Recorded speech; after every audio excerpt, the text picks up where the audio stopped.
আমার আল্লাহ কোরআনে কারিমের মধ্যে বয়ান করেন ইন্নাদ-দীনা ইনদাল্লাহিল ইসলাম, নিশ্চয় আমি আল্লাহ তাআলার পছন্দনীয় জীবন বিধানের নাম হলো ইসলাম।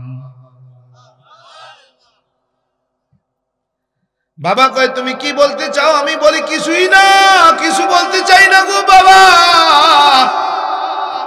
বলে নিশ্চয় তুমি কিছু বলতে চাও? আমি বলি না না, কিছুই বলতে চাই না। কয় না, তুমি বলার ধরন কেমন জানি আমার কাছে সন্দেহ মনে হয়। আমি বলি বাবা, রাজভোগ কিতাবের 2192 পৃষ্ঠার মধ্যে একখানা মন্ত্র আমি দেখলাম। বলে কি মন্ত্র দেখেছো? আমি বললাম কৃষ্ণং কৃষ্ণং শ্রীনন্দ কেশ সর্বনাম যুগে। বাবা কয় তুমি এই মন্ত্র দিয়ে কি বলতে চাও, কি প্রমাণ তুমি করবা? আমি বললাম বাবা গো, কোনো মন্ত্র, এই মন্ত্র দিয়ে কোনো কিছু প্রমাণ আমি করতে চাই না, তবে জানতে চাই এই মন্ত্রের ব্যাখ্যাটা কি আপনি যদি একটু বলতেন। বাবা কয় তোমারে না পণ্ডিত বানাইলাম, তুমি না বড় ধর্ম যাজক, ধর্মগুরু, তুমি সংস্কৃত ভাষা বুঝো, তোমাকে না আমি ডিগ্রি নেওয়াইলাম। ও বাবা বলো তুমি এই মন্ত্রের ব্যাখ্যাটা কি বলতে চাও? আমি বললাম বাবা কৃষ্ণং কৃষ্ণং শ্রীনন্দ কেশ সর্বনাম যুগে। ভগবান শ্রীকৃষ্ণ বলতেছে আমি যুগে যুগে কালে কালে মানুষের কল্যাণে অগণিত অবতার হয়ে দুনিয়ায় অবতরণ করলাম। সমস্ত অবতার গণ আমি ভগবান শ্রীকৃষ্ণকে ভগবান বলে মেনে নিলেন। আমি বললাম বাবা সন্দেহটা ওই জায়গায় কেন? আমি বললাম বাবা ভগবান শ্রীকৃষ্ণ যখন মানুষের কল্যাণে যখন পূর্ব দিকে সূর্য হয়ে ঝুলে গেলেন, আমরা সূর্যকেও দেবতা মানি, সূর্য একজন ভগবান। এই জন্যই প্রত্যেক দিন ঘুম থেকে উঠে নাভি পানিতে নেমে গোসল দিয়া সূর্যকে প্রণাম করতে থাকি। শীত আর গরম নাই, শীতের মধ্যেও ওই এক কোমর পরিমাণ পানিতে নেমে ভগবান সূর্য দেবতাকে প্রণাম করি। বাবা জানতে চাই ভগবান শ্রীকৃষ্ণ যখন পূর্ব দিকে সূর্য হয়ে গেলেন, তখন এই সূর্যটাকে কোন ভগবান পরিচালনা করেছেন? বাবা বলে বাবা তুমি কি বলতে চাও রে খোকা? আমি বললাম কিছুই না, জানতে চাই। বলে তুমি না বললা ভগবান শ্রীকৃষ্ণ যুগে যুগে কালে কালে মানুষের কল্যাণে অবতার হয়ে অবতরণ করেছেন, এটাও আমার ভগবান শ্রীকৃষ্ণের অবতার। আমি বললাম না বাবা, আমার যুক্তিটা যদি আপনি মাইনা নেন তাইলে আর কোনো সমস্যা নেই। বলে কি যুক্তি? আমি বললাম বাবা ভগবান শ্রীকৃষ্ণ যখন মানুষের কল্যাণে আসমানের সূর্য হইয়া ঝুলে গেলেন, তখন এই সূর্যটাকে আজ পর্যন্ত যেই খোদা পরিচালনা করেন, এখন পর্যন্ত পৃথিবীর সৃষ্টির শুরু থেকে আজ পর্যন্ত যিনি পূর্ব দিক উঠাইয়া পশ্চিম দিকে ডুবান, তিনি আর কেউ নয়, তিনি হলেন মুসলমানের আল্লাহ। বলে কেন? আমি বলি বাবা কেন নয় বলে কেন? আমি বললাম বাবা যদি ওই সূর্যকে পরিচালনা করার জন্য দুইজন খোদা হইতো, তাইলে এক খোদায় বলতো দুপুর বেলা সূর্যটা আসমানের আটকায়া দিয়া কোনদিন আর এই সূর্যটাকে নড়াচড়া করতে দিব না। আর একজনে কইতো যে আমি উঠতেই তো দিব না, তুই করবিটা কি? ও বাবা 12 মাসে 13 জন খোদা, আমাদের 13 জন খোদার পূজা করি। 33 কোটি দেব দেবী, তুলসীর গাছের তলায় আরো 64 কোটি ভগবান। বাবা গো ওই সূর্যটা আমার ভগবান নয়। বলে কেমন নয়, কেন নয়? আমি বলি ভগবান তো তিনি যিনি একবার আছেন, শুরুতে ছিলেন, শেষ পর্যন্ত থাকবেন। ভগবান তো তিনি যিনি পূর্বে ছিলেন, শুরুতে ছিলেন, শেষেও থাকবেন, তিনি হলেন আমার খোদা। আমাকে যিনি সৃষ্টি করেছেন, আমার একজন সৃষ্টিকর্তা আছে নাকি নাই? বাবা বলে হ্যাঁ, তোমাকে সৃষ্টিকর্তা, তোমার একজন সৃষ্টিকর্তা আছে। আমি বললাম কে? বলে পরমেশ্বর শিব। শিব হলেন সৃষ্টিকর্তা। আমি বললাম বাবা সৃষ্টিকর্তা কেমনে হবে? এই সৃষ্টিকর্তা মানা যায় না। বলে কেন? আমি বললাম বাবা ভগবান শিব যদি সৃষ্টিকর্তা হয় তাইলে কেমনে হয়? কেন হয় না? আমি বললাম বাবা ভগবান সৃষ্টিকর্তা একজন, একমেবা দ্বিতীয়ম। সৃষ্টিকর্তা তো এক অদ্বিতীয়। বলে সৃষ্টিকর্তা এক অদ্বিতীয়, তিনি কারো মুখাপেক্ষী নয়। বলে একম এবং অদ্বৈতম। বলে সৃষ্টিকর্তা একজন, তিনি কারো মুখাপেক্ষী নন। বলে একম ব্রহ্মা দ্বৈত নাস্তি নহিনা নাস্তি কিঞ্চন। বলে সৃষ্টিকর্তা একজন অদ্বিতীয়, তিনি কারো মুখাপেক্ষী নন। তিনার না আছে আহার, না আছে নিদ্রা, না তিনি না আছে তার স্ত্রী, না আছে সন্তান, না তিনি জন্মগ্রহণ করেছেন, না তিনি কাউকে জন্ম দিয়েছে। যদি এই মন্ত্র তিনটার ব্যাখ্যা ওই শিবের সঙ্গে মিলে যায়, আমি শিবকে সৃষ্টিকর্তা মানি, শিবকেই আমি খোদা মানি। আর যদি না মিলে, আমি শিবকে খোদা মানি না। বলে বাবা কেমন? আমি বললাম বাবা শিব শুধু সৃষ্টিকর্তা, তিনি আর কিছুই করার ক্ষমতা রাখে না। বলে কেন? আমি বললাম ব্রহ্মা হলো পালন কর্তা, একজন লালন পালন করে, একজন বানায়, আর একজন দেখাশোনা করে, লালন পালন করে, একজন রিজিক দেয়।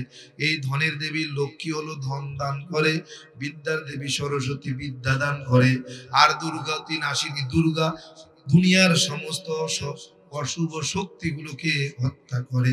ও বাবা এক এক খোদার এক এক ক্ষমতা হইতে পারে না, বরং খোদা তো একজন, যিনি সর্বক্ষমতার মালিক তিনি। আমি যখন ইসলাম গ্রহণ করব, তখন আমার বাবা আমাকে বলছিলেন কি দেখে ইসলাম গ্রহণ করতে চাও বাবা? আমি বললাম রসুলের আদর্শ দেখে। বলে তুমি কোথায় রসুলের আদর্শ পেয়েছো? আমি বললাম কোরআন আর সুন্নাহর ভিতরে। তুমি যেই আদর্শের বলে লাফালাফি করে ইসলাম গ্রহণ করতে চাও, সরে জমিনে মুসলমানদের ভিতরে সেই আদর্শ তুমি তালাশ করেই পাবে না। কালকের এই ঘটনার পরে আমার দিলের ভিতরে মনে হচ্ছিল যে আমার বাবার কথাটা আমার কানের মধ্যে বাজতেছিল। এই কথাটাই তো আমার বাবা আমাকে বলেছিলেন, বাবা ইসলাম গ্রহণের কোনো প্রয়োজন নেই, তুমি যে আদর্শ থেকে ইসলাম গ্রহণ করতে চাও সেই আদর্শ মুসলমানের ভিতরে তুমি তালাশ করে পাবে না। কিন্তু কালকে যখন আমার সঙ্গে এরকম দুর্ব্যবহার করা হলো, তখন আমার মনে হচ্ছিল যে আমি মনে হয় ইসলাম গ্রহণ করে সব থেকে বড় ভুল করছি। মুসলমানদের আচরণ এমন হবে এটা কখনো কল্পনাও করিনি। আমি তো আপনার কাছ থেকে শিখব, আপনি আমার কাছ থেকে শিখবেন না, বরং আমি আপনার কাছ থেকে শেখার কথা। আপনার কাছ থেকে আমি কি শিখলাম? আফসোস, এই জাতির জন্য, এই উম্মার জন্য বড় আফসোস। গতকালকে থেকে আমি ওয়াদা করেছি, নিয়ত করে ফেলেছি ফাইনালি, এই ময়দান আমার জন্য না, এই ময়দান হলো তাদের জন্য যারা বয়ানে বসে বয়ান করার আগে শুধু 2 নম্বরই করতে পারবে। এই ময়দানটা তাদের, এই ময়দান আমার জন্য নয়। এজন্য কালকে আমি নিয়ত করেছি নতুন করে আর কোনো প্রোগ্রাম রাখবো না। এই ময়দান যেহেতু দাওয়াতে বছর নিয়েছি, ওয়াদা দিয়েছি, জবান দিয়েছি, শুধুমাত্র ওয়াদা রক্ষার্থে এবছরে যে প্রোগ্রামগুলো আমি হাতে নিয়েছি, এই প্রোগ্রামের বাহিরে আর নতুন করে কোনো প্রোগ্রাম নিচ্ছি না, নেওয়ার প্রয়োজনও মনে করি না। এই ময়দানটা আপনাদের, আপনারাই এই ময়দান দখল করে রাখেন। এটা নওমুসলিমদের ময়দান নয়। আগে যদি বুঝতাম যে নবমুসলিমরা আলেম হলে মুসলমান আলেমদের সমস্যা হবে, তাহলে মাদ্রাসায় পড়তাম না। আমি বুঝতে পারিনি যে অমুসলিমরা ইসলাম গ্রহণ করার পরে যদি মাদ্রাসায় পড়ে মুসলমান আলেমদের সমস্যা হবে, তাহলে ইসলাম গ্রহণ করতাম না, মাদ্রাসায় পড়তাম না। আফসোস। তারপরেও দোয়া করি আল্লাহ তাআলা যদি হেদায়েত নসিবে লিখে রাখেন যেন আল্লাহ তাআলা হেদায়েত দিয়ে দেন। প্রিয় ভাইরা, আসলে এটা দুঃখের কথা বলছি। আপনারা হয়তো মনে করলেন গতকালকে ঘটে গেল আর আজকে বলে ফেললো। উম্মতকে, জাতিকে জানানো দরকার জাতি কোথায় পৌঁছেছে। আজকে পৃথিবীর জমিনে যদি রাসূলের আদর্শ বাস্তবায়ন হতো, আমার বিশ্বাস এই পৃথিবীর জমিনে অমুসলিম থাকতো না। এই পৃথিবীর জমিনে অমুসলিম থাকতো না। শুধু আল্লাহর রাসূলের আদর্শ যদি বাস্তবায়ন করতে পারে। আজকে আমরা মুসলমান দাবি করি ঠিকই, কিন্তু আমার আপনার ভিতরে, মুসলমানের ভিতরে রাসূলের আদর্শ নাই। আদর্শ নাই বিধায় কালকে আমার সঙ্গে এই আচরণ করতে তারা পেরেছে, নাইলে তারা করতো না। আমার দিয়ে কি দিনের কোনো ফায়দা হয়নি? আমি কি দিনের কোনো কাজে লাগিনি? আমার দিয়ে কি দিনের কোনো খেদমত হয়নি? আমি দিনের খেদমত করতে গিয়ে, দিনকে পেতে গিয়ে, আল্লাহর রাসূলকে পেতে গিয়ে সর্বপ্রথম যেই ত্যাগটা করেছি, একজন সন্তানের কাছে সবচেয়ে দামি হলো তার মা আর বাবা। আমি সেই বাবা মাকে ত্যাগ করেছি। আমি ইসলামকে পেতে গিয়ে, আল্লাহ রাসূলকে পেতে গিয়ে আমি বাপদাদার ধন সম্পদ থেকে বঞ্চিত হয়েছি। ইসলামকে পেতে গিয়ে আমি স্ত্রী সন্তান থেকে বঞ্চিত হয়েছি। স্ত্রী সন্তানকে আমার হারাতে হয়েছে। ইসলামকে পেতে গিয়ে আমার চাকরি পর্যন্ত হারাতে হয়েছে। আমি ইসলামকে পেতে গিয়ে হাজারো বার নির্যাতন, নিপীড়ন স্বীকার করেছি। আমি ইসলাম গ্রহণ করার পরে আমার হাত দিয়ে আল্লাহ তাআলা এ পর্যন্ত শত খানেক অমুসলিমকে কালেমা পড়িয়েছে। আমার দিয়ে কি দিনের কোনো ফায়দা হয়নি? উম্মতের কি কোনো কাজে আমি আসিনি? বড় আফসোস। আজকে নামধারী কিছু মুসলমানের কারণে, মুনাফিক মার্কা মুসলমানের কারণে অমুসলিমরা ইসলাম গ্রহণ করা তো দূরের কথা, বরং ইসলামকে ঘৃণা করে তারা দূরে সরে যাচ্ছে। একটাই কারণ। প্রিয় ভাইয়েরা, দোয়া চাই, সর্বোপরি দোয়া চাই আল্লাহ তাআলা যে আমাকে হেদায়েত নামক এত বড় ধন সম্পদ দৌলত দিয়েছেন, যেন আল্লাহ তাআলা আমাকে এই হেদায়েতের উপরে মৃত্যু পর্যন্ত চলার সুযোগ করে দেয়। এর চাইতে কিছু চাই না। আমি নিয়ত করেছি আগামী বছর থেকে এই ময়দানে আর বয়ান করব না। আপনাদের ময়দান আপনারা দখল করেন, আপনাদের ময়দানে আপনারাই বয়ান করেন।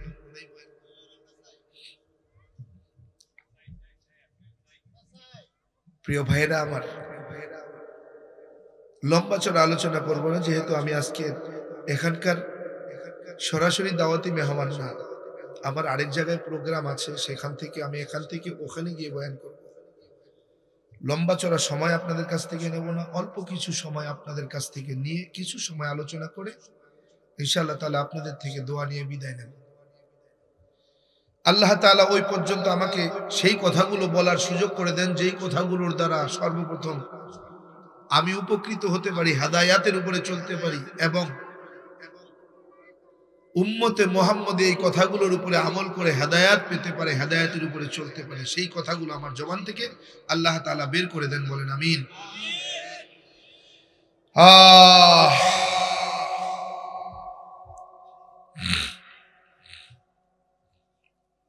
আল্লাহ তাআলা বলেন, ওয়ামা খালাকতুল জিন্না ওয়াল ইনসা ইল্লা লিয়াবুদুন,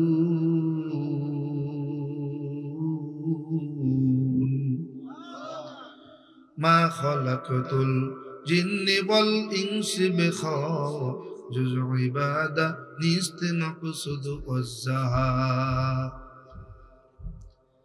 আমার আল্লাহ পাক রব্বুল আলামিন ডাক দিয়ে বলেন, ও দুনিয়ার মানুষ আর জিন,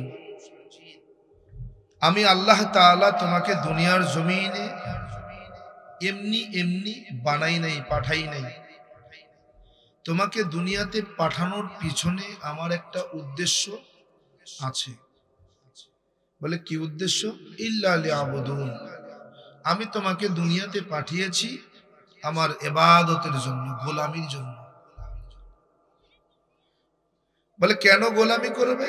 মুফাসসিরিন ইকরাম বলেন লিয়ারিফু থেকে লিয়াবুদুন, বলে এই জন্য মাওলায়ে কারিমের ইবাদত করো যেন মাওলায়ে কারিমকে তুমি চিনতে পারো। কে আমাকে সৃষ্টি করেছেন, কে আমার রব, রব কেমন, রব কাকে বলে, রব কেমন হয়।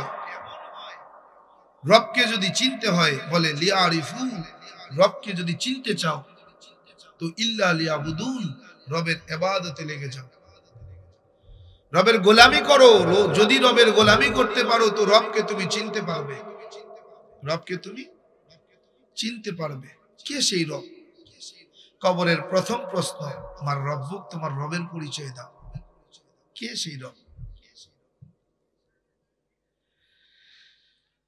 আলমে আরোহে যখন রুহের জগতে আমরা ছিলাম, সমস্ত রূহগুলোকে সামনে বসাইয়া আমার মালিক আল্লাহ পাক রব্বুল আলামিন আরশে আজিমে বসে সমস্ত রূহগুলোকে প্রশ্ন ছুড়ে দিলেন, আলাস্তু বিরব্বিকুম, আমি কি তোমাদের রব নই?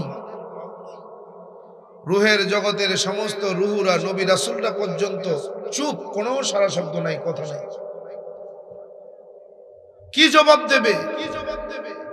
সর্বপ্রথম একজন ব্যক্তি মাথা উঁচু করে বললেন ক্বালু বালা। জানেন সেই ব্যক্তিটাকে? সেই ব্যক্তি হলো সর্বশেষ আখেরি নবী, আখেরি পয়গম্বর মুহাম্মদ আরবি, ইমামুল মুরসালিন, খাতামান নবিয়্যিন, বিশ্ব নবী মুহাম্মদুর রাসূলুল্লাহ সাল্লাল্লাহু আলাইহি ওয়াসাল্লাম সর্বপ্রথম মাথা উঁচু করে বলেছিলেন বালা, হ্যাঁ রব, আপনি আমাদের রব। এরপরে সমস্ত নবী রাসূলগণ সহ সমস্ত রুহের জগতের রুহুরা বলেছিলাম বালা, হ্যাঁ আপনি আমাদের রব। আপনি কি আমাদের রব? আমরা সরাসরি বলতে পারিনি যে আপনি আমার রব। যখন আমার নবী বললেন, আমার নবীর দেখা দেখি আমরা সকলেই স্বীকার করলাম, হ্যাঁ আপনি আমাদের রব। আল্লাহ বলে রব কাকে বলে, রব কেমন হয়? বলে যে রব হলেন তিনি যিনি মায়ের গর্ভে এক ফোঁটা নাপাক পানি দিয়ে আপনাকে আমাকে এত সুন্দর মানুষ বানিয়েছেন। তিনি রব কে? তিনি কে? তার পরিচয় কি? বলে মায়ের গর্ভে যে তোমাকে নাপাক রক্তটা তোমার জবান মুখ দিয়ে না খাইয়ে, নাভির সাহায্যে খাইয়ে তোমাকে মায়ের গর্ভে লালন পালন করে তোমাকে সুস্থ রেখেছেন, বড় করেছেন, তিনি হলেন রব। সুবহানাল্লাহ। তিনি কে? তিনি আমার রব। বলেন যে ওই নাপাক রক্তটা, মায়ের গর্ভের নাপাক রক্তটা আমি চাইলে তোমাকে মুখ দিয়ে খাওয়াতে পারতাম, খাওয়াই নেই। কেন জানো? কারণ ওই জবান দিয়ে, ওই মুখ দিয়ে তুমি আমি আল্লাহর নামের জিকির করবে এজন্য। তোমার জবানটাকে আমি পবিত্র রেখেছি, ওই অপবিত্র রক্তটা, নাপাক রক্তটা আমি পবিত্র জবান দিয়ে তোমাকে খাওয়াই নাই। আমি তোমার জবানকে মায়ের গর্ভে পবিত্র রেখেছি, তিনি আমি রব। রবের পরিচয় পাও না? রবকে তালাশ করে পাও না? রবকে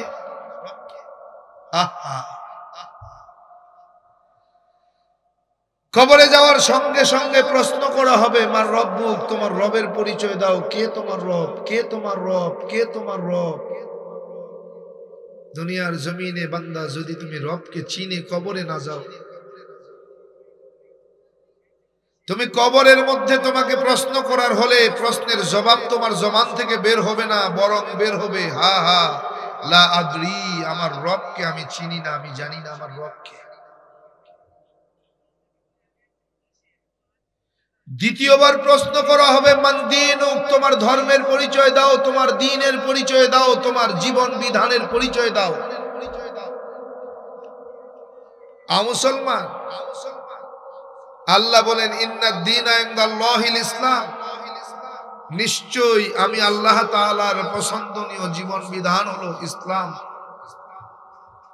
এটা শুধু আমার মালিক আল্লাহ কোরআনে হাকিমের মধ্যে বয়ান করেছেন এরকম বিষয়টা নয়। দুনিয়ার জমিনে 1250টা ধর্মগ্রন্থ পাওয়া যায়।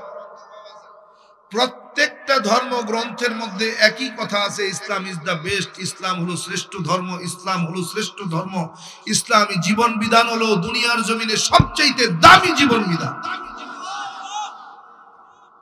এমনি মুসলমান হই নাই, হিন্দু ধর্মের সংস্কৃত ভাষার উপরে পাণ্ডিত্য নিয়ে, ডিগ্রি নিয়ে, বেদ পুরাণ রামায়ণ মহাভারত জেন্দা বেস্তা স্মৃতি শ্রুতি মনুসংহিতা শ্রীমদ ভাগবত গীতা রাজভোগ কালীভোগ ছাড়াও অসংখ্য কিতাবাদি গবেষণা করি। বেদ পুরাণ রামায়ণ মহাভারত জেন্দা বেস্তা স্মৃতি শ্রুতি মনুসংহিতা শ্রীমদ ভাগবত গীতা গবেষণা করে 44,441 খানা মন্ত্র করে দেখলাম 30,000 মন্ত্র শুধুমাত্র মুসলমানদের গুণগান। এই 30,000 মন্ত্র কোরআনে হাকিমের 30 পারা 114টি সূরা 6,666 মতান্তরে 6,238 আয়াতের সঙ্গে হুবহু মিল পাওয়া যায়। কোরআনে হাকিমের প্রত্যেকটি আয়াতের সঙ্গে কয়েক শত মন্ত্র পাঠ করে শোনানো যায়। এমনি মুসলমান হইনি। হিন্দু ধর্মের বেদ বলে দুনিয়ার জমিনে শ্রেষ্ঠ জীবন বিধান হলো ইসলাম। খ্রিস্টানদের বাইবেল বলে দুনিয়ার জমিনে শ্রেষ্ঠ জীবন বিধান ইসলাম। বৌদ্ধদের ত্রিপিটক বলে দুনিয়ার জমিনে শ্রেষ্ঠ জীবন বিধানের নাম ইসলাম। জবুর বলে দুনিয়ার জমিনে শ্রেষ্ঠত জীবন বিধান হলো ইসলাম। তাওরাত বলে দুনিয়ার জমিনে সর্বশ্রেষ্ঠ জীবন বিধান হলো ইসলাম। আপনি খুঁজে পান না? ওই যে বলছি, আফসোস, আমার বাবা ইসলাম গ্রহণের সময় বলেছিলেন, তুমি যেই আদর্শ দেখে ইসলাম গ্রহণ করতে চাচ্ছ তুমি সেই আদর্শ তালাশ করে পাবে না। আজকে যদি মুসলমান সঠিকভাবে আমার রসুলের আদর্শ বাস্তবায়ন করত, অমুসলিমদের কাছে আমার দাওয়াত পৌঁছানোর প্রয়োজন হতো না, বরং তারা স্বেচ্ছায় কালেমা পড়ে মুসলমান হয়ে যেত। কিন্তু আফসোস, দুঃখ,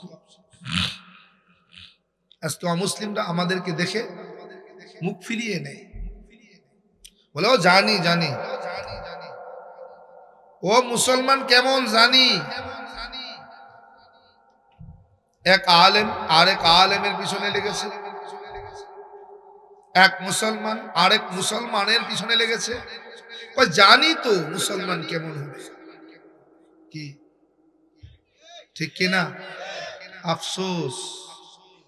অথচ আমার রসুল এমন আদর্শ রেখে গেলেন, যেই আদর্শের বলে এখনো পৃথিবীর জমিনে হাজারো হাজারো বড় বড় ডক্টর, দার্শনিক, গবেষক গবেষণা করতে গিয়ে, আমার রসুলের আদর্শ পড়তে গিয়ে, জানতে গিয়ে দলে দলে তারা কালেমা পড়ে মুসলমান হইতেছে।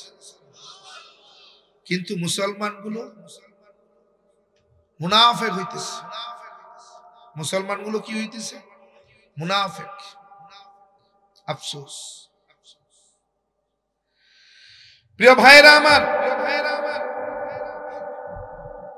তো হিন্দু ধর্মগ্রন্থে বেদের মধ্যে কিভাবে বলছে শ্রেষ্ঠ ধর্ম ইসলাম? বেদ বলছে ইদাং ইসলানাং বসাং ইল্লাল্লাহ। ইদাং শব্দের অর্থ হলো জীবন বিধান বা দ্বীন। ইসলানাং শব্দের অর্থ হলো ইসলাম। বসাং শব্দের অর্থ হলো পছন্দ হওয়া বা মনোনীত করা। ইল্লাল্লাহ হলো সৃষ্টিকর্তা। তার মানে বোঝা গেল সৃষ্টিকর্তার পছন্দ করা জীবন বিধানের নাম হলো ইসলাম।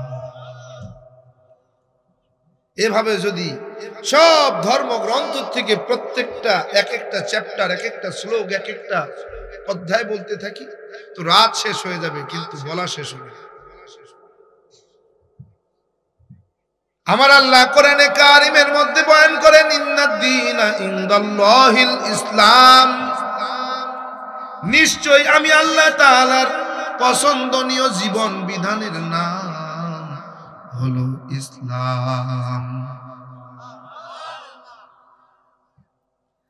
বাবা কয় তুমি কি বলতে চাও? আমি বলি কিছুই না, কিছু বলতে চাই না গো বাবা। বলে নিশ্চয় তুমি কিছু বলতে চাও? আমি বলি না না, কিছুই বলতে চাই না। কয় না, তুমি বলার ধরন কেমন জানি আমার কাছে সন্দেহ মনে হয়। আমি বলি বাবা, রাজভোগ কিতাবের 2192 পৃষ্ঠার মধ্যে একখানা মন্ত্র আমি দেখলাম। বলে কি মন্ত্র দেখেছো? আমি বললাম কৃষ্ণং কৃষ্ণং শ্রীনন্দ কেশ সর্বনাম যুগে। বাবা কয় তুমি এই মন্ত্র দিয়ে কি বলতে চাও, কি প্রমাণ তুমি করবা? আমি বললাম বাবা গো, কোন মন্ত্র, এই মন্ত্র দিয়ে কোনো কিছু প্রমাণ আমি করতে চাই না, তবে জানতে চাই এই মন্ত্রের ব্যাখ্যাটা কি আপনি যদি একটু বলতেন। বাবা কয় তোমারে না পণ্ডিত বানাইলাম, তুমি না বড় ধর্ম যাজক, ধর্মগুরু, তুমি সংস্কৃত ভাষা বুঝো, তোমাকে না আমি ডিগ্রি নেওয়াইলাম। ও বাবা বলো তুমি এই মন্ত্রের ব্যাখ্যাটা কি বলতে চাও? আমি বললাম বাবা কৃষ্ণং কৃষ্ণং শ্রীনন্দ কেশ সর্বনাম যুগে। ভগবান শ্রীকৃষ্ণ বলতেছে আমি যুগে যুগে কালে কালে মানুষের কল্যাণে অগণিত অবতার হয়ে দুনিয়ায় অবতরণ করলাম। সমস্ত অবতার গণ আমি ভগবান শ্রীকৃষ্ণকে ভগবান বলে মেনে নিলেন। আমি বললাম বাবা সন্দেহটা ওই জায়গায় কেন? আমি বললাম বাবা ভগবান শ্রীকৃষ্ণ যখন মানুষের কল্যাণে যখন পূর্ব দিকে সূর্য হয়ে ঝুলে গেলেন, আমরা সূর্যকেও দেবতা মানি, সূর্য একজন ভগবান। এই জন্যই প্রত্যেক দিন ঘুম থেকে উঠে নাভি পানিতে নেমে গোসল দিয়া সূর্যকে প্রণাম করতে থাকি। শীত আর গরম নাই, শীতের মধ্যেও ওই এক কোমর পরিমাণ পানিতে নেমে ভগবান সূর্য দেবতাকে প্রণাম করি।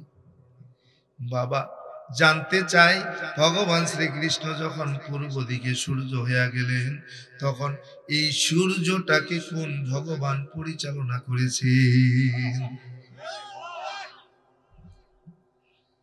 বাবা বলে বাবা তুমি কি বলতে চাও রে খোকা? আমি বললাম কিছুই না, জানতে চাই। বলে তুমি না বললা ভগবান শ্রীকৃষ্ণ যুগে যুগে কালে কালে মানুষের কল্যাণে অবতার হয়ে অবতরণ করেছেন, এটাও আমার ভগবান শ্রীকৃষ্ণের অবতার। আমি বললাম না বাবা, আমার যুক্তিটা যদি আপনি মাইনা নেন তাইলে আর কোনো সমস্যা নেই। বলে কি যুক্তি? আমি বললাম বাবা ভগবান শ্রীকৃষ্ণ যখন মানুষের কল্যাণে আসমানের সূর্য হইয়া ঝুলে গেলেন, তখন এই সূর্যটাকে আজ পর্যন্ত যেই খোদা পরিচালনা করেন, এখন পর্যন্ত পৃথিবীর সৃষ্টির শুরু থেকে আজ পর্যন্ত যিনি পূর্ব দিক উঠাইয়া পশ্চিম দিকে ডুবান, তিনি আর কেউ নয়, তিনি হলেন মুসলমানের আল্লাহ। বলে কেন? আমি বলি বাবা কেন নয়, বলে কেন? আমি বললাম বাবা যদি ওই সূর্যকে পরিচালনা করার জন্য দুইজন খোদা হইতো, তাইলে এক খোদায় বলতো দুপুর বেলা সূর্যটা আসমানের আটকায়া দিয়া কোনদিন আর এই সূর্যটাকে নড়াচড়া করতে দিব না। আর একজনে কইতো যে আমি উঠতেই তো দিব না, তুই করবিটা কি? ও বাবা 12 মাসে 13 জন খোদা, আমাদের 13 জন খোদার পূজা করি। 33 কোটি দেব দেবী, তুলসীর গাছের তলায় আরো 64 কোটি ভগবান। বাবা গো ওই সূর্যটা আমার ভগবান নয়। বলে কেমন নয়, কেন নয়? আমি বলি ভগবান তো তিনি যিনি একবার আছেন, শুরুতে ছিলেন শেষ পর্যন্ত থাকবেন। ভগবান তো তিনি যিনি পূর্বে ছিলেন, শুরুতে ছিলেন, শেষেও থাকবেন। তিনি হলেন আমার খোদা। আমাকে যিনি সৃষ্টি করেছেন, আমার একজন সৃষ্টিকর্তা আছে নাকি নাই? বাবা বলে হ্যাঁ, তোমাকে সৃষ্টিকর্তা, তোমার একজন সৃষ্টিকর্তা আছে। আমি বললাম কে? বলে পরমেশ্বর শিব। শিব হলেন সৃষ্টিকর্তা। আমি বললাম বাবা সৃষ্টিকর্তা কেমনে হবে? এই সৃষ্টিকর্তা মানা যায় না। বলে কেন? আমি বললাম বাবা ভগবান শিব যদি সৃষ্টিকর্তা হয় তাইলে কেমনে হয়? কেন হয় না? আমি বললাম বাবা ভগবান সৃষ্টিকর্তা একজন, একমেবা দ্বিতীয়ম। সৃষ্টিকর্তা তো এক, অদ্বিতীয়। বলে সৃষ্টিকর্তা এক, অদ্বিতীয়, তিনি কারো মুখাপেক্ষী নয়। বলে একম এবং অদ্বৈতম। বলে সৃষ্টিকর্তা একজন, তিনি কারো মুখাপেক্ষী নন। বলে একম ব্রহ্মা দ্বৈত নাস্তি নহিনা নাস্তি কিঞ্চন। বলে সৃষ্টিকর্তা একজন, অদ্বিতীয়, তিনি কারো মুখাপেক্ষী নন। তিনার না আছে আহার, না আছে নিদ্রা, না আছে তার স্ত্রী, না আছে সন্তান, না তিনি জন্মগ্রহণ করেছেন, না তিনি কাউকে জন্ম দিয়েছে। যদি এই মন্ত্র তিনটার ব্যাখ্যা ওই শিবের সঙ্গে মিলে যায়, আমি শিবকে সৃষ্টিকর্তা মানি, শিবকেই আমি খোদা মানি। আর যদি না মিলে, আমি শিবকে খোদা মানি না। বলে বাবা কেমন? আমি বললাম বাবা শিব শুধু সৃষ্টিকর্তা, তিনি আর কিছুই করার ক্ষমতা রাখে না। বলে কেন?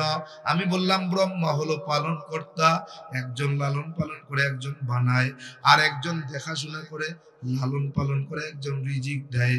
এই ধনের দেবী লক্ষ্মী হলো ধন দান করে, বিদ্যার দেবী সরস্বতী বিদ্যা দান করে, আর দুর্গা তিনাশিনী দুর্গা দুনিয়ার সমস্ত অশুভ শক্তিগুলোকে হত্যা করে। ও বাবা এক এক খোদার এক এক ক্ষমতা হইতে পারে না, বরং খোদা তো একজন, যিনি সর্বক্ষমতার মালিক, তিনি। বাবাই কয় কি বলতে চায়? কিছু না, কিছুই বলতে চাই না, জানতে চাই। কি জানবা তুমি বলো? আমি বললাম বাবা আমার জানার কিছুই নাই। যদি তুমি ভগবান শ্রীকৃষ্ণকে সৃষ্টিকর্তা মানো, যদি তুমি ভগবান শিবকে সৃষ্টিকর্তা মানো, তাইলে এই মন্ত্রগুলো দিয়ে প্রমাণ দিয়া দাও। বলে একম এবা দ্বিতীয়ম, সৃষ্টিকর্তা একজন, তিনি অদ্বিতীয়। একবার সৃষ্টিকর্তা যিনি, বলে সমস্ত ক্ষমতার মালিক যিনি, তিনি আমার সৃষ্টিকর্তা। যিনি কারো মুখাপেক্ষী নন, তিনি আমার সৃষ্টিকর্তা। কিন্তু ভগবান শিব সৃষ্টি করতে পারে, বানাইতে পারে, খাবার দেওয়ার জন্য আরেকজন খোদার কাছে যাওয়া লাগে। বাবাই কয় তার মানে কি বলতে চাও? আমি বলি কিছুই না, জানতে চাই। বাবাই কয় কি জানতে চাও? আমি বললাম বাবা আরো কি জানতে চান? কয় হ্যাঁ হ্যাঁ, কি বলতে চাও একটু শুনতে চাই। আমি বললাম বাবা একম ব্রহ্মা দৈত্য নাস্তি নহিনা নাস্তি কিঞ্চন, এই মন্ত্রের দ্বারা প্রমাণ করা হয়। বলে সৃষ্টিকর্তার না আছে আহার, না আছে নিদ্রা, তিনি খায়ও না, ঘুমায়ও না, তার ঘুমও নাই, নিদ্রাও খাবারও নাই। কিন্তু ভগবান শ্রীকৃষ্ণ শুধু খায় নাই, চুরি করে খাইছে। শুধু খায় নাই, চুরি করে খাইছে। তার মানে ভগবান শ্রীকৃষ্ণ আমার ভগবান না। বলে শিবকে মানো। আমি বললাম কেমনে মানবো? যদি মানতে হয় তাইলে ওই ভগবানকে মানি যার স্ত্রীও নাই, সন্তানও নাই। এইবার যদি তাই বলতে হয়, ভগবান শ্রীকৃষ্ণের দিকে যদি তাকাই, বলে 16,000 স্ত্রী, একজন দুইজন না, 16,000। দেখছেন খেলা? কয় হাজার? একজন দুইজন স্ত্রী না, কয় 16,000। শিবের দিকে যদি আঙ্গুলটা দাও, শিবের দিকে যদি আঙ্গুল দিয়ে দেখাও, বলে শিবেরও স্ত্রী আছে। শিবের স্ত্রীর নাম হলো দুর্গা। তার মানে তিনি আমার ভগবান হতে পারে না, কোনোভাবেই না। বলে তার স্ত্রীও নাই, সন্তানও নাই। ভগবান শিবের স্ত্রীও আছে, সন্তানও আছে। বলে কেমন? বলে কার্তিক আর গণেশ। খেলা জমছে, কেমনে মানবা? বলে এই অর্থেও ভগবান শ্রীকৃষ্ণ আর শিব আমার খোদা নয়। বলে তার মানে কি? বলে চতুর্থ জায়গায় যাও, বলে আমি কাউকে জন্ম দেই নাই, জন্মগ্রহণ করি নাই। ভগবান শ্রীকৃষ্ণের দিকে যদি এই কথাটার সঙ্গে মিলাইতে যাও, হয় ভগবান শ্রীকৃষ্ণ জন্মগ্রহণ করেছেন, মা আছে বাবা আছে, গভীর রাত্রে ঝড় বৃষ্টির রাত্রে তার জন্ম হয়েছে জেলখানার ভিতরে। কোথায়? জেলখানার ভিতরে জন্ম হলো। জন্ম হওয়ার পরে বাবা একটা ঝুড়ির মধ্যে মাথায় নিয়া ওই ঝড় বৃষ্টির রাতে সাগর পাড়ি দিয়ে আরেক দেশে চলে গেল। যাইয়া ওই দেশে যাইয়া ওই এক দেশের রাজার কাছে তার সন্তানটা রাইখা, আর ওই সন্তানটাকে চুরি কইরা আবার নিয়ে আসলো। তার মানে ভগবান শ্রীকৃষ্ণ ভগবান। জন্ম হয়েছে যার, মৃত্যু হবে তার। জন্ম যার হবে, মৃত্যুও তার হবে রে গোলাম। জন্ম যার আছে, মৃত্যুও তার আছে। কৃষ্ণ আমার ভগবান নয়। বাবাই কয় কি বলতে চাও? আমি বলি বাবা এখানেই শেষ নয়, এখানেই শেষ নয়, আরো সামনে যাব। বলে না না থাক, আর যাওয়া লাগবে না। তুমি কি বলতে চাও? আমি একবারে কম বুঝি না। আমি বললাম বাবা ওই যে বেদ প্রকাশ উপাধ্যায়, যিনি 10টা ভাষার উপরে ডিগ্রি নিয়েছেন, ডক্টরেট করেছেন, ও বাবা ওই ডক্টর বেদ প্রকাশ উপাধ্যায় বলে বান্দারে দুনিয়ার জমিনের হিন্দু মানুষ, তুমি যদি সত্যিকারে হিন্দু হতে চাও তাইলে তুমি 2টা কাজ মেনে নাও। বলে 1 নম্বর কালেমা পড়ে মুসলমান হয়ে যাও, 2 নম্বর তুমি মুহাম্মদের আদর্শ তোমার জীবন আদর্শ বানাও। এই 2টা কাজ করলে তুমি কি হিন্দু। আর যদি একটাও অস্বীকার করো তুমি হিন্দুও। কোথায় আছে এই মন্ত্রখানা? বলে বেদের ভিতরে কল্কি অবতার অধ্যায়ের 33 নম্বর পৃষ্ঠার মধ্যে সুন্দর করে ব্রাহ্মণেরা লিখে দিয়েছেন, লা ইলাহা ভর্তি পাপম ইল ইলাহা পরম পাদম জন্ম বৈকুণ্ঠ প ইনুতি তজপি নাম মুহাম্মদ। আহা, বলে তুমি যদি পাপ থেকে মুক্তি পেতে চাও রে গোলাম, আর কোন রাস্তা নাই। পাপগুলো যদি পুণ্যের দ্বারা পরিবর্তন করাইয়া আমল নামায় লিখাতে চাও, আর কোন রাস্তা নাই, আর কোন পথ নাই, মত নাই। একটাই মাত্র পথ আর মত। পাপ থেকে মুক্তি পেতে চাইলে, পাপগুলোকে পুণ্যের দ্বারা পরিবর্তন করাইতে চাইলে কালেমা পড়ে মুসলমান তুমি হয়ে যাও। এইবার মুসলমান হলেই শুধু হবে না, এইবার 2 নম্বর কাজ। বলে অপরিণতি, বলে জন্ম বৈকুণ্ঠ অপরিণতি তজপি নাম মুহাম্মদ। তাইলে মৃত্যুর পরে, তুমি মৃত্যুর পরে যদি আবার ওই বৈকুণ্ঠ নামক স্বর্গে যেতে চাও, যেখানে একবার প্রবেশ করবে আর কোনোদিন বের হতে হবে না, যেখানে আরামায়েশ করবে, যেই আরামায়েশের মধ্যে থাকবে, ওই নাজ নিয়ামত ভোগ করবে, ওই জান্নাত থেকে কোনোদিন তোমাকে বের করবে না, ওই স্বর্গ থেকে তোমাকে কোনোদিন বের করবে না। ওই স্বর্গে যদি যেতে চাও আর দেরি করিও না, আর দেরি করিও না। অপরিণতি তজপি নাম মুহাম্মদ, মুহাম্মদের জীবন আদর্শ তোমার জীবন আদর্শ বানাও। আহা, যাবোটা কই, যাবোটা কই, কই যাব, কই যাব? বলি শোনে বোঝে না, বলি শোনে বোঝে না। প্রিয় ভাইরা আমার, বাবাই কয় কি বলতে চাও? আমি বলি কিছুই না। বলে তুমি এই মন্ত্র দিয়ে কি বুঝাইতে চাও? আমি কই কিছুই না, শুধু জানতে চাই, জানার জন্যই তো প্রশ্ন করি, কোনো কাজ নাই। বাবা কয় বাবা তুমি না পণ্ডিত, তুমি না ডিগ্রিধারী, বাবা তুমি বলো না কেন তুমি এই প্রশ্নগুলো করতেছো আমাকে? আমি বললাম বাবা হাসরের মাঠ কিন্তু কায়েম হবে। আহা, আল্লাহর সামনে কিন্তু দাঁড়ানো লাগবে, যিনি আমাকে সৃষ্টি করেছেন, সৃষ্টিকর্তার সামনে আমার কিন্তু দাঁড়াইতেই হবে। হবে নাকি? হবে নাকি? বলে সৃষ্টিকর্তার সামনে কিন্তু দাঁড়াইতে হবে। তুমি ভালো করলা না মন্দ করলা, এটার জবাবদিহিতা তোমাকে করা লাগবে। বাবা কয় দুনিয়াটা মস্ত বড়, খাও দাও আর ফুর্তি করো, ঘুরে মারা যাওয়ার পরে আর কোনো হিসাব নিকাশ নাই। বলে কেমন? কয় পুরাইয়া করলাম সাই, উঠাইয়া দেখো তাই, কোনো তার মিল নেই, কোনো পরিচয় নেই, কোনো তার অস্তিত্ব নাই। আমি বললাম বাবা মাটিকে পুরাইলে তো ছাই হয়, কিন্তু আল্লাহ তাআলা এমন কিছু জিনিস আপনার শরীরের মধ্যে দিয়েছেন যেটা পুরাইয়াও ছাই করা সম্ভব নয়। কি সব পুরাইতে পারবা? তুমি মাটির শরীরটাকে পুরাইলা, কিন্তু ওই শরীরের মধ্যে 3 লক্ষ গজ রগ রয়েছে, রগ। এই রগগুলোকে তুমি পুরাইয়া দেখাও। যদি তুমি রগগুলোকে পুরাইয়া দেখাতে পারো, তোমার সঙ্গে আমি একমত, তোমার হিসাব নিকাশ হবে না। আল্লাহ পাক রব্বুল আলামিন যে রগগুলোকে আগুনের মধ্যে পুরাইয়া একটা টোপলা বানাইয়া দিলেন, দোলা বানাইয়া দিলেন, যেই জায়গায় রগগুলো সব একত্রিত হয়ে গেল, এই রগগুলোকে তুমি পুরাইতে পারলা না, এই রগগুলো এক জায়গায় জমে গেল। এই রগগুলো যিনি তৈরি করেছেন, যিনি এই রগগুলোকে হেফাজত করেছেন, যিনি এই রগগুলোকে সংরক্ষণ করে রাখলেন, এই আল্লাহ এই রগগুলোর থেকে তোমাকে বানাইতে পারবে কি পারবে না? কোথায় তুমি দৌড়াইতেছো বলো? বাবা কি বলতে চাও? কিচ্ছু না, শুধু জানতে চাই। কি জানতে চাও? আমি বললাম বাবা মরে গেলে, মারা যাওয়ার পরে সব উধাও হয়ে যায় না।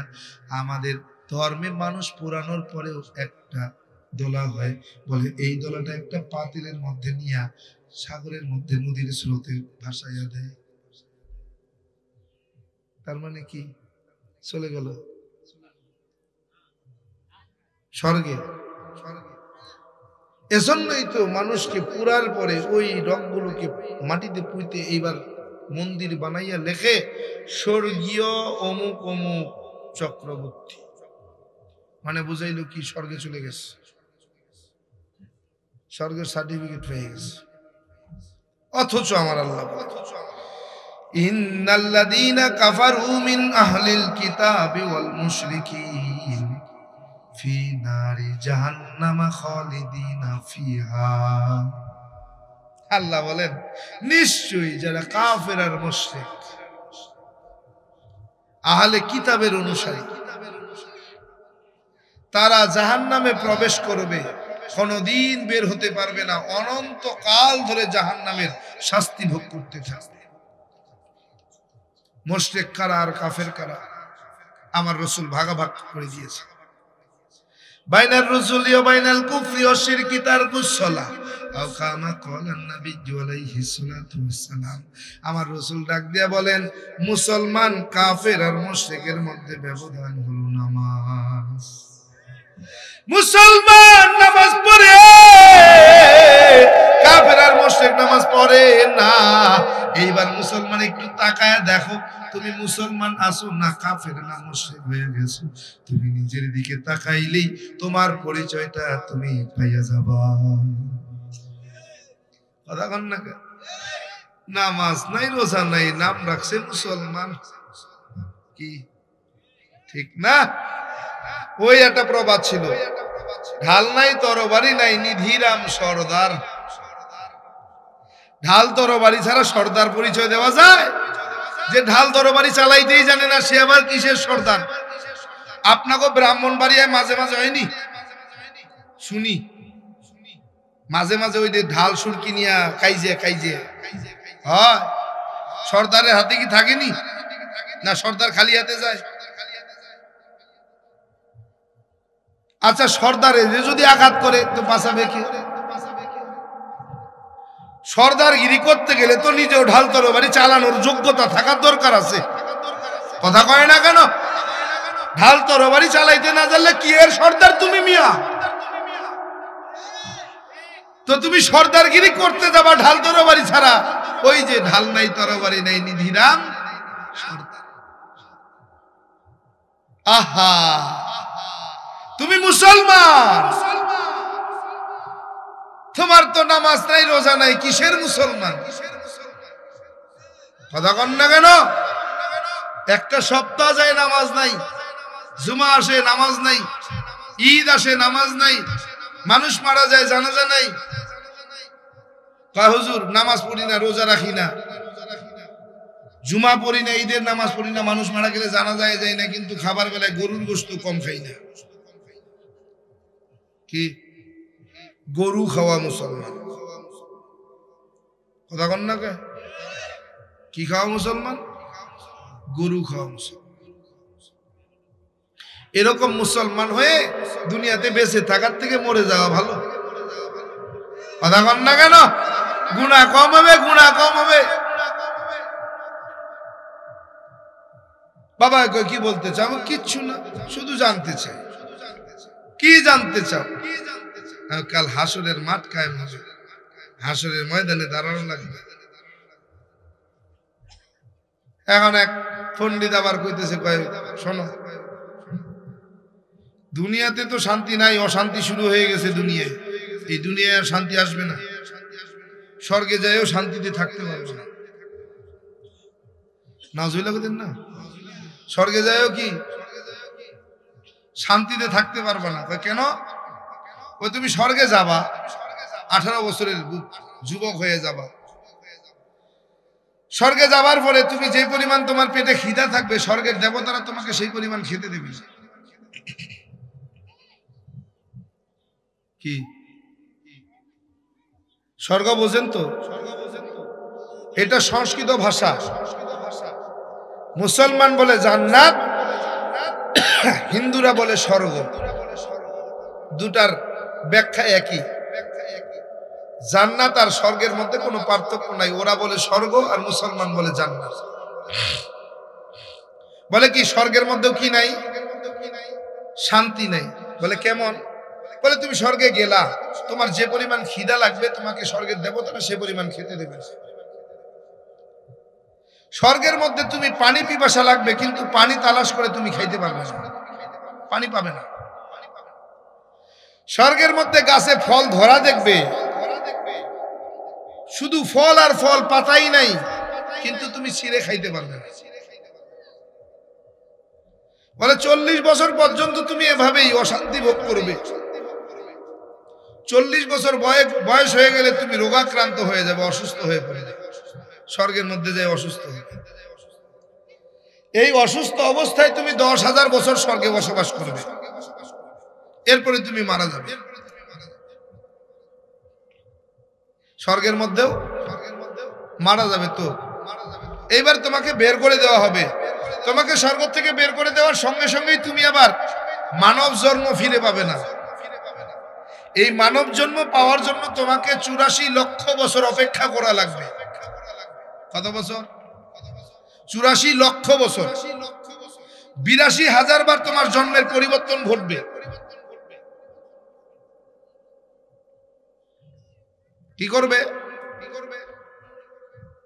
82,000 বার কি হবে?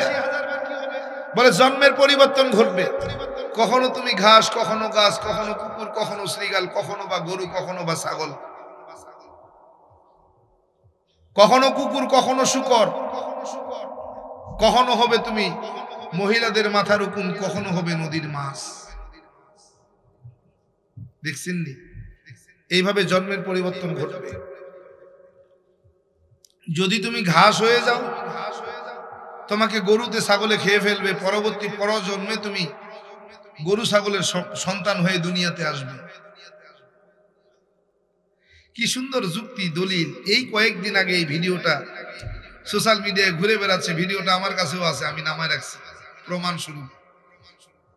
কত বড় তার সেরা! আরে গাঁজা খাইছো ভালো কথা, বেশি করে খা, কিন্তু ডেট যেটার আছে এটা খা। এক্সপায়ারটা খাইলি খা, ডেট ফেল গাঁজাটা খাইলি খা। গাঁজা খাবি খা তো ভালোটা খা। কি কথা কয় না কেন? ডেট ফেল গাঁজা খাইয়া ভুল ভাল বলা শুরু করছে। এ খেয়ালই নাই যে আমি কি বলতেছি।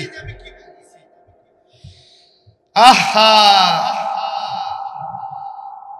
কখনো হবে তুমি গাছ, কখনো কুকুর, কখনো শূকর, কখনো হবে গরু, কখনো ছাগল,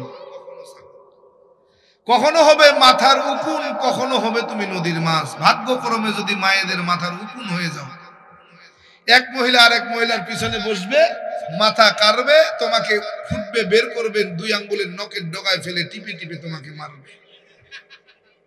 ঠিক যেভাবে বলছেন উনি সেভাবেই বলছি কথাগুলো। যদি তুমি ভাগ্যক্রমে নদীর কই মাছ হয়ে যাও, কি মাছ তাড়াতাড়ি মরে? হ্যাঁ, 2-4টা আছাড় দিলেও মরে না। কথা কন না কে? ভাগ্যক্রমে যদি কই মাছ হয়ে যাও তাইলে কি হবে?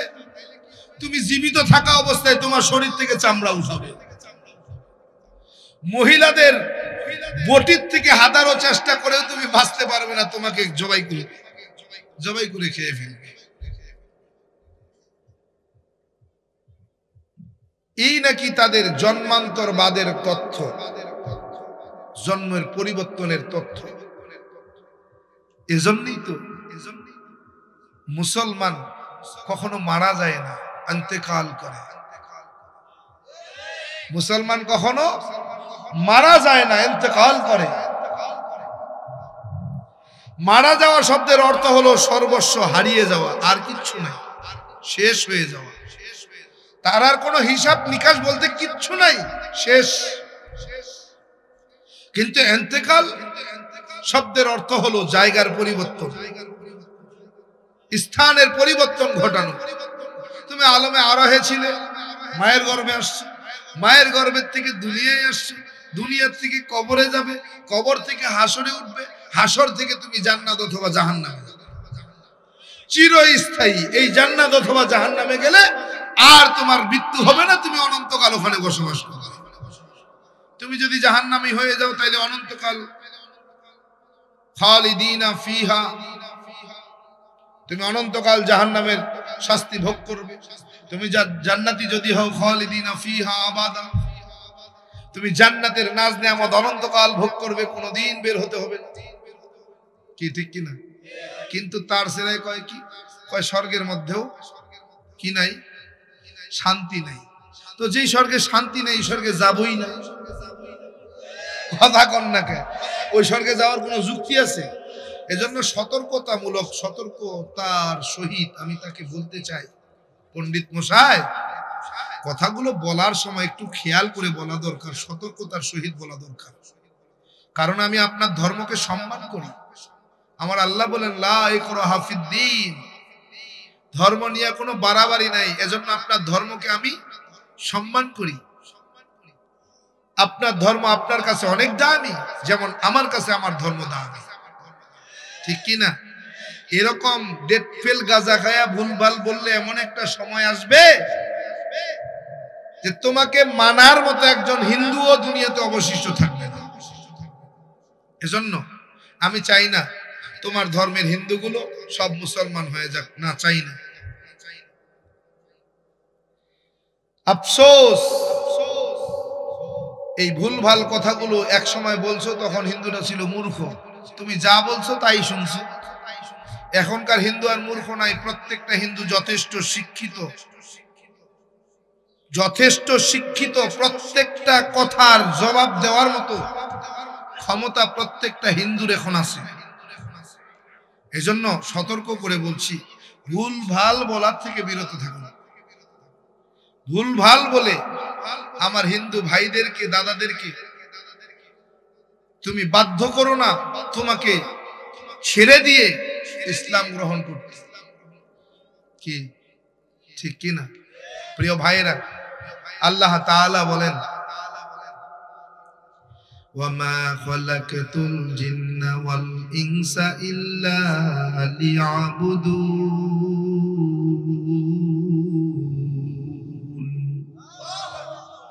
আল্লাহ তাআলা বলেন, বান্দা তুমি কি ভেবেছো আমি আল্লাহ তোমাকে অনর্থক সৃষ্টি করেছি?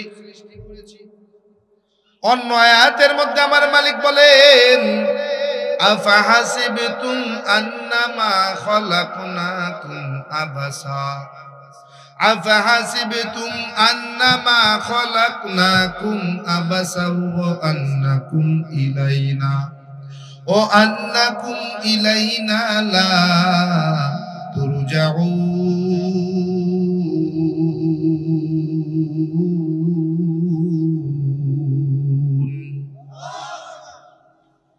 আল্লাহ বলে বান্দা, হে মানুষ, তুমি কি ভেবেছো আমি আল্লাহ তোমাকে অনর্থক সৃষ্টি করেছি? না না। প্রশ্নবোধক বলে, তুমি কি ভেবেছো আমি আল্লাহর দরবারে আর কোনদিন হাজির হবে না? এরে বান্দা, না না না। কই তুমি পালাইবা? যতই তুমি পালাইতে চেষ্টা করো, মরণ থেকে পালানোর কোনো সুযোগ নাই। মরণ থেকে যতই পালাও, মরণ তোমায় নিবে ঘিরি। যদিও সুদূর আকাশ পানে পালাও সেথা লাগিয়ে সিঁড়ি। নদী পথে নৌকা চালাও ও মাঝি ভাই, বেলা ডুবার আগে আমি ওপার উঠতে চাই। ডুবে গেলে বেলারে আর সে তো ওঠে না, ভেঙে গেলে মেলারে আর সে তো জমে না। কথা বলেন।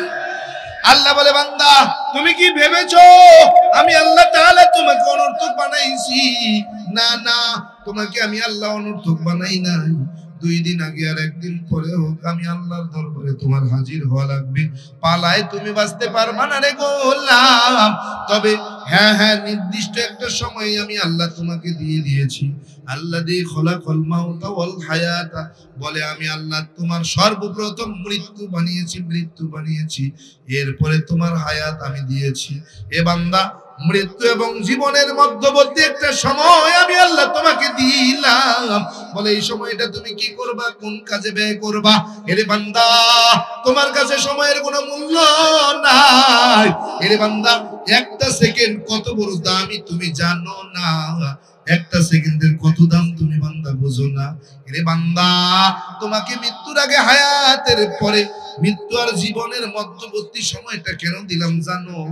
বলে ওমা খলাকতুল জিন্না ওয়াল ইনসা ইল্লা লিয়াবুদুন। এই মধ্যবর্তী সময়টার মধ্যে আমি আল্লাহ তোমাকে ইবাদতের জন্য দিয়ে দিয়েছি। এই বান্দা, এই সময়টা তুমি ইবাদত করো না। ইবাদত তোমার ভালো লাগে না। এ বান্দা, কেন তোমার ইবাদত ভালো লাগে না জানো?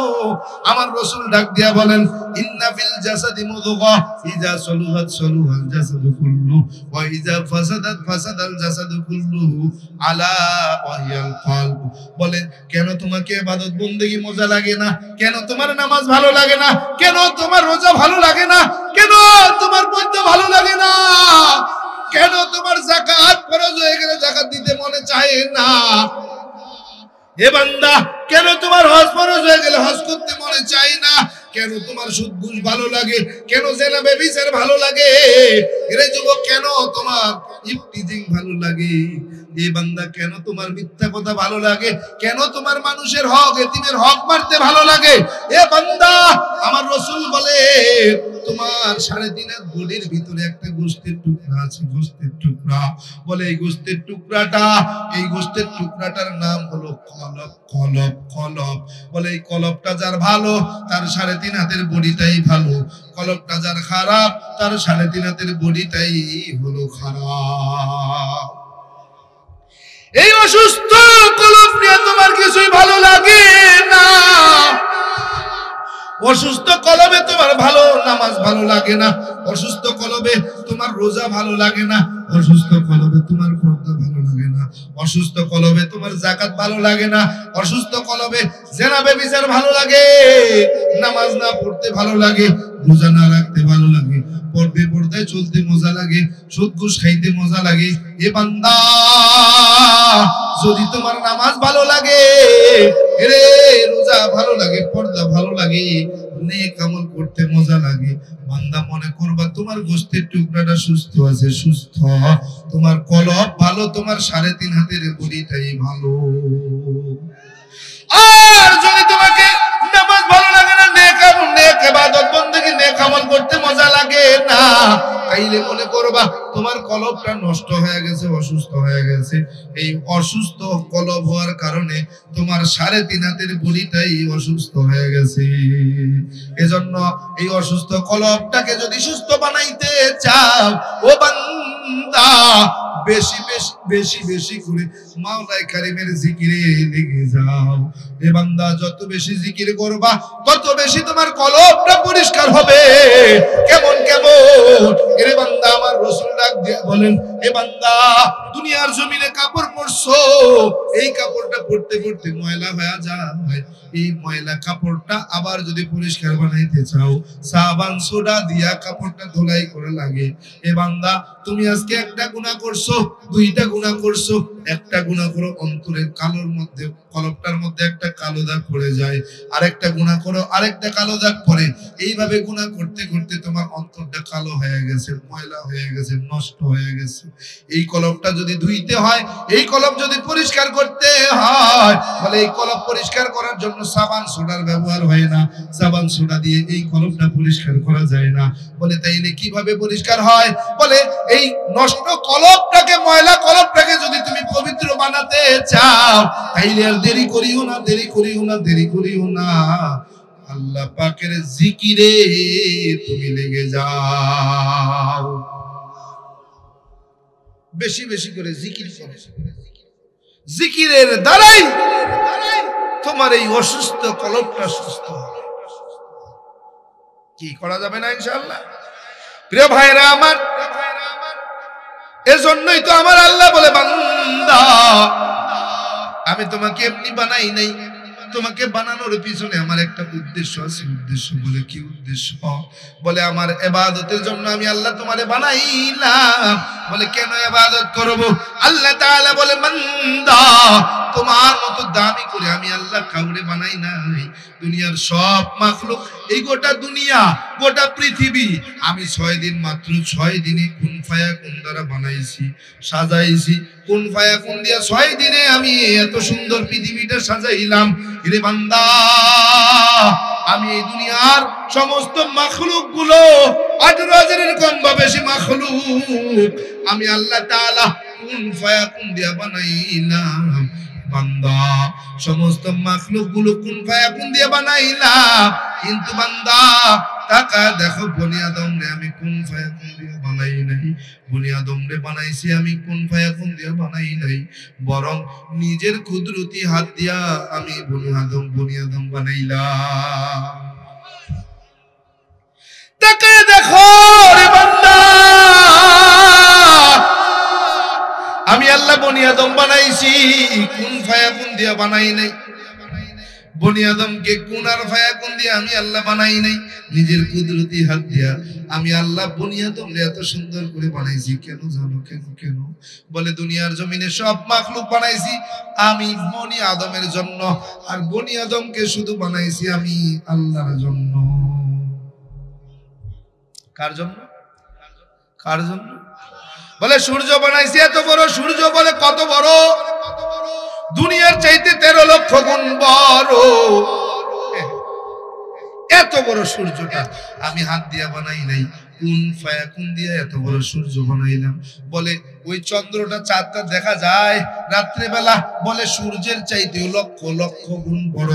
বলে এই সূর্যটা, এই চাঁদটাকে আমি হাত দিয়া বানাই নাই, কুদরতি হাত দিয়া বানাই নাই, এই চাঁদটাকেও আমি বানাইছি কুন ফায়াকুন দিয়া। এই যে 7 আসমান 7 জমিন দেখো কুন ফায়াকুন দিয়া, গাছপালা তরুলতা যা দেখো সব কুন ফায়াকুন দিয়া। দুনিয়ার জমিনে কোনো মাখলুক আমি আমার কুদরতি হাত দিয়ে বানাই নাই, একমাত্র বনি আদম ছাড়া। বনি আদম রে এত নিখুঁত ভাবে আমি আল্লাহ বানাইলাম। টাকা দেখো, বলে বনি আদম বানাইছি, সমস্ত শরীরটা ফেরেশতা দিয়ে বানাইলাম, কিন্তু মাথাটা আমি নিজের কুদরতি হাতে বানাইলাম। তাকায় দেখো কত সুন্দর তৈরি, কত সুন্দর সৃষ্টি। তাকায় দেখো এত সুন্দর সৃষ্টি, আর আমি দ্বিতীয়টা বানাইনি।